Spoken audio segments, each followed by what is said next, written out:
बिजनौर। राष्ट्रीय लोकदल (आरएलडी) के वरिष्ठ नेता और बिजनौर विधानसभा क्षेत्र के पूर्व प्रत्याशी डॉक्टर नीरज चौधरी ने हालिया चुनावी परिणामों पर अपनी प्रतिक्रिया व्यक्त करते हुए इसे लोकतंत्र और जनता की जीत बताया है। उन्होंने कहा कि 3 राज्यों में गठबंधन की सरकार का गठन इस बात का प्रमाण है कि जनता अब विकास और भाईचारे की राजनीति को चुन रही है। बिजनौर से हमारे संवाददाता एम कासिम अंसारी की रिपोर्ट। सर, अपना परिचय दीजिएगा। मैं डॉक्टर नीरज चौधरी जी। बिजनौर में राष्ट्रीय लोकदल पार्टी में चुनाव लड़ा था 2022 में। जी सर। बिजनौर विधानसभा से। जी। और मैं एक डॉक्टर हूँ जी। और फिजिशियन के तौर पे काम करता हूँ बिजनौर में पिछले 28 सालों से। इसके साथ साथ आप लगातार देखते आ रहे हैं कि हम आप समाज सेवा में बढ़ चढ़ कर हिस्सा लेते हैं। वो तो मेरे परिवार का एक जी गुण है जो पहले से चला आ रहा है। जी समाज सेवा हम लोग जी पिछले तो 4 सर ये- जनरेशन से करते रहे हैं। जी सर, ये आप बताएंगे बंगाल में हाल में जो बहुत बहुमत से जो है बढ़ चढ़ के जो है वो बहुमत हासिल किया है, भाजपा सरकार बनाई गई है, चुनाव जीती है, इस विषय में थोड़ा हमारे दर्शकों को बताना चाहेंगे। देखिए, बंगाल में भाजपा ने बड़ा शानदार प्रदर्शन किया है। जी जी भारतीय जनता पार्टी की मेहनत, जी। उनके कार्यकर्ताओं की लगन, जी ममता बनर्जी सरकार के खिलाफ anti incumbency, yes. Bharatiya Janata party की इलेक्शन लड़ने की रणनीति, जी उनकी 24 घंटे जीतने की इच्छा, जी ये सब मिल के भारतीय जनता पार्टी ने शानदार प्रदर्शन वहाँ किया है। जी।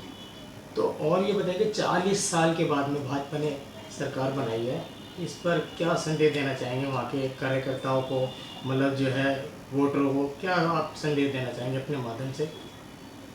भाई देखिए, भारतीय जनता पार्टी ने बहुत ही शानदार प्रदर्शन किया। सर्वप्रथम बधाई भारतीय जनता पार्टी को, उनके कार्यकर्ताओं को, उनके नेताओं को। जी वो लगातार पिछले 5 वर्ष से जी लगे रहे जी और इस प्रयास में लगे रहे कि ममता बनर्जी की सरकार को हटाएं। जी अंततः वो कामयाब भी हुए। जी। अब मैं कामना करता हूँ ईश्वर से कि बहुत अच्छा प्रदर्शन हो, जी सरकार बहुत अच्छे तरीके से चले।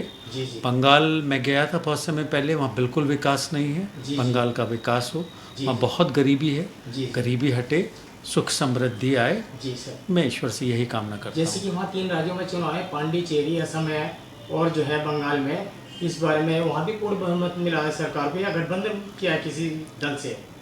नहीं, पार्टी देखिए, से। असम में भी पूर्ण बहुमत है, पांडुचेरी में गठबंधन है। जी देखिए, जो जैसा काम करेगा वैसा ही जनता उसको जी, नतीजा भी जनता देती ने चुना है, है। जनता आप ने। अच्छा काम करेंगे, आपको अच्छा नतीजा मिलेगा। जी और ये तो लोकतंत्र है, जी जनता के वोट से ही जीत होती है। जी जनता जनता चाहे साथ जिसको- है, जनता साथ है, जी तो आपको पूर्ण बहुमत, 2/3 बहुमत सब मिलेगा। जनता आपके खिलाफ है तो आपको कुछ भी नहीं हासिल होगा। लोकतंत्र में जनता की जीत ही नेताओं जी। की जीत है। अब जैसे सर कि अभी हाल फिलहाल में कुछ ही समय रह गया है यहाँ उत्तर प्रदेश में चुनाव होने वाले विधानसभा के, इस बारे में आरएलडी के लिए क्या कहेंगे? बिजनौर से भी 8 विधानसभा है, आप प्रबल दावेदारों में से हैं, पूर्व प्रत्याशी रहे हैं सर, इस विषय बताएंगे? इसमें भाग दौड़ में और भी आपके अलावा कोई है? देखिए, ये मेरा विषय नहीं है। हमारी पार्टी का गठबंधन भाजपा के साथ है। पिछले लोकसभा चुनाव में गठबंधन हुआ लोकसभा में था इसमें भी रहेगा? और इसमें जरूर रहेगा। जी सर। बिजनौर लोकसभा सीट हमारी पार्टी के कोटे में आई, जिसमें श्री चंदन चौहान जी विजयी हुए। जी वो आज सर। हमारे सांसद हैं जी सर। और बहुत शानदार वो काम भी कर रहे हैं। जी अब ये तो हमारे राष्ट्रीय नेता जयंत चौधरी साहब ही तय करेंगे जी कि सीट कौन सी मिलेगी, नहीं जी। मिलेगी। जिसको वो कहेंगे वो चुनाव लड़ेगा। लोकतंत्र में यही खूबसूरती है कि कोई भी व्यक्ति जी। टिकट मांग सकता है, सबका जी। समान अधिकार है। यस। लेकिन राष्ट्रीय नेता ही तय करेंगे जी हमारे चौधरी साहब की कौन कहाँ से चुनाव लड़ेगा, जी नहीं लड़ेगा। ये पूर्णतः उनका विषय, इसमें हमारा। और सबको जी। टिकट मांगना चाहिए, जो भी राजनीति में है कार्यकर्ता, सबका समान अधिकार है। बिल्कुल, सब मांग टिकट सकता मांगे, जो वो जिसको दें उसको जी। फिर संपूर्ण समर्थन से चुनाव जी। लड़ाएं। और ये 2027 का मिशन है कि इसमें जो है जो प्रत्याशी तो आपने बताई दी, 8 विधानसभा में जो है पूरे सब मतलब गठबंधन की दावेदारी है कि 8 विधानसभा ये मैंने बोला ये मेरा विषय नहीं है। हाँ। ये राष्ट्रीय नेतृत्व तय करेगा ये कौन सी सीट किसको है, जी जी उस पे कौन व्यक्ति लड़ेगा, जी सर। ये हम लोगों का विषय नहीं है। जी जी लेकिन मैं सभी जितने भी कार्यकर्ता हैं मैं तो सभी से कहता हूं कि उनको सबको टिकट मांगना चाहिए। मानना चाहिए। राष्ट्रीय नेतृत्व अपने मानकों से तय करेगा किसको कहाँ लड़ाना है कहाँ नहीं लड़ाना जी जी जैसे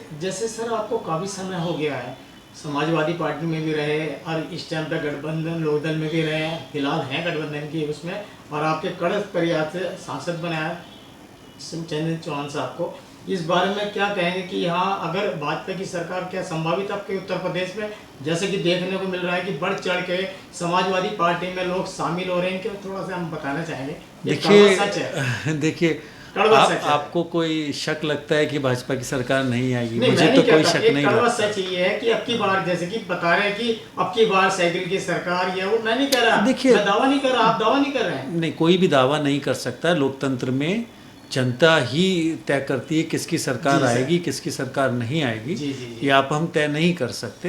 हर पार्टी अपना प्रयास करती है सभी लोगों को समझाने का, वोटर्स को समझाने का, लेकिन अंतोगत्वा तय जनता ही करेगी किसकी सरकार आएगी। लेकिन मौजूदा हालात में लगता है जो ये गठबंधन की सरकार है उत्तर प्रदेश में, और उसके ही आने की संभावनाएं पूर्णतः लगती है। यानी कि तीसरी बार, अब ना तीसरी बार जो आपका कहना है कि अब की बार भी भाजपा की ऐसा ही प्रतीत होता है। जी सर, 2027 इसी की संभावनाएं प्रबल हैं। प्रबल संभावना आप बता रहे हैं कि ऐसा पक्की 100%, 101% आप बता रहे हैं, कितना परसेंट? क्योंकि मैं तो 100% ही बोलूँगा, क्योंकि देखिए जनता ही सरकार चुनेगी, जनता ही एमएलए चुनेगी, और जनता का रुख जो है वो सही लगता है, क्योंकि लोगों को लगता है कि विकास भी है, लॉ एंड ऑर्डर भी बहुत अच्छा है, सभी चीज़ें हैं। तो लॉ एंड ऑर्डर तो है, कानून व्यवस्था के बारे में क्या कहेंगे भाजपा सरकार में? वर्तमान में उत्तर प्रदेश में योगी जी की सरकार है, थोड़ा सा लोग कहते तो हैं, विपक्ष भी कहते हैं, मगर ऐसा क्या कुछ किसी तरह की? देखिए विपक्ष को तो कुछ कहना ही होगा, अदरवाइज विपक्ष की कीमत ही क्या रहेगी। विपक्ष को तो कुछ कहना ही पड़ेगा। लेकिन आप बताइए, आपको लगता है कि लॉ एंड ऑर्डर की कोई समस्या है? शानदार लॉ एंड ऑर्डर है, ये तो है, देखने को मिलता है। शानदार। बहुत बहुत धन्यवाद सर आपका। Thank you.